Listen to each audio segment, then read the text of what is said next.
ಮಂಡ್ಯ ಜಿಲ್ಲೆಯ ಮದ್ದೂರು ಗಣೇಶ ಮೆರವಣಿಗೆ ಮೇಲೆ ಕಲ್ಲು ತೂರಾಟ ನಡೆಸಿದ್ದು ಪ್ರೀ ಪ್ಲಾನ್ ಅನ್ನೋದು ತನಿಖೆಯಿಂದ ಬಟಾಬಯಲಾಗಿದೆ. ಟಾರ್ಗೆಟ್ ಮಾಡಿದ್ದು ಒಂದು, ಕಲ್ಲು ತೂರಿದ್ದೇ ಮತ್ತೊಂದು ಗಣೇಶನ ಮೇಲೆ ಅನ್ನುವ ಸತ್ಯ ಬೆಳಕಿಗೆ ಬಂದಿದೆ. ಇದರೊಂದಿಗೆ ಈ ಪ್ರಕರಣಕ್ಕೆ ಮತ್ತೊಂದು ಬಿಗ್ ಟ್ವಿಸ್ಟ್ ಸಿಕ್ಕಿದೆ.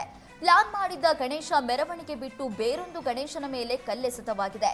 ಚೆನ್ನೇಗೌಡ ಬಡಾವಣೆಯ ಸ್ವಾಮಿ ಎಂಬಾತ ಹಿಂದೂ ಯುವಕರ ಬಳಗ ಕಟ್ಕೊಂಡಿದ್ದಕ್ಕೆ ಮುಸ್ಲಿಂ ಯುವಕರಿಗೆ ಸಹಿಸಲಾಗಿಲ್ಲ. ಆದ್ರಿಂದ ಸ್ವಾಮಿ ನೇತೃತ್ವದಲ್ಲಿ ಕೂರಿಸಿದ್ದ ಗಣೇಶ ಮೂರ್ತಿ ಮೇಲೆ ಕಲ್ಲು ತೂರೋದಕ್ಕೆ ಪ್ಲಾನ್ ಮಾಡಿಕೊಂಡಿದ್ದಾರೆ. ಆದರೆ ಒಂದು ವಾರಕ್ಕೂ ಮುನ್ನವೇ ಬಿಟ್ಟ ರಾಮ್ ರಹೀಂ ನಗರದ ಗಣೇಶ ಮೇಲೆ ಕಲ್ಲು ತೂರಾಟ ನಡೆಸಲಾಗಿದೆ. ಸದ್ಯ ಕಲ್ಲು ತೂರಿದ್ದ 32 ಆರೋಪಿಗಳನ್ನ ಬಂಧಿಸಲಾಗಿದೆ. ಶಿವಮೊಗ್ಗದ ರಿಪ್ಪನ್ಪೇಟೆ ಪಟ್ಟಣದ ಸಾಗರ ರಸ್ತೆಯ ಮೀನಾಕ್ಷಮ್ಮ ಎಂಬುವರ ಮನೆಯಲ್ಲಿ ಪಡಿತರ ಅಕ್ಕಿಯನ್ನ ಅಕ್ರಮ ದಾಸ್ತಾನು ಮಾಡಿದ್ದ ಆರೋಪದಡಿ ಪೊಲೀಸರು ದಾಳಿ ನಡೆಸಿದ್ರು. ಆಹಾರ ಇಲಾಖೆ ಅಧಿಕಾರಿಗಳು ನೀಡಿದ ದೂರಿನ ಮೇರೆಗೆ ಪೊಲೀಸರು ದಾಳಿ ನಡೆಸಿದ್ರು.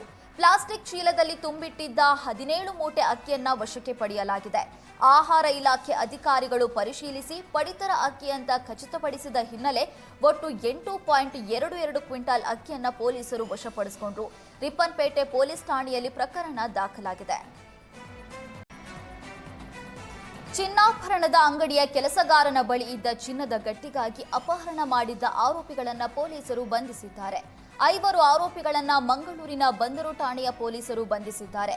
ಉಳ್ಳಾಲ ಕೆಸಿ ರೋಡ್ ನಿವಾಸಿ ಫಾರಿಶ್, ಸಫಾನ್, ಅರಾಫತ್ ಅಲಿ, ಫರಾಜ್ ಹಾಗೂ ಒಬ್ಬ ಬಾಲಾಪರಾಧಿಯನ್ನ ಬಂಧಿಸಲಾಗಿದೆ.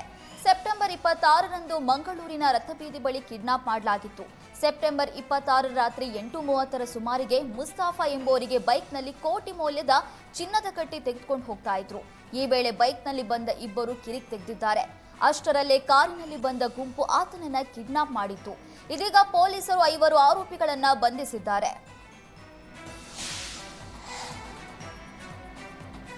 ಗ್ರೇಟರ್ ಬೆಂಗಳೂರು ವ್ಯಾಪ್ತಿಯಲ್ಲಿ ಅಕ್ಟೋಬರ್ 3ರಿಂದ ಸಾಮಾಜಿಕ ಮತ್ತು ಶೈಕ್ಷಣಿಕ ಸಮೀಕ್ಷೆಗೆ ದಿನಾಂಕ ನಿಗದಿ ಮಾಡಲಾಗಿದೆ.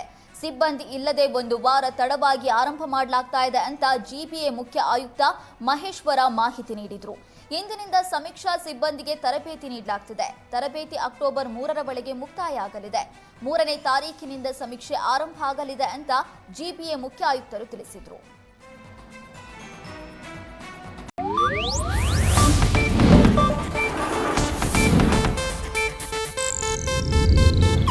ಇದು ಏಷ್ಯಾನೆಟ್ ನ್ಯೂಸ್ ನೆಟ್ವರ್ಕ್ ಪ್ರಸ್ತುತಿ.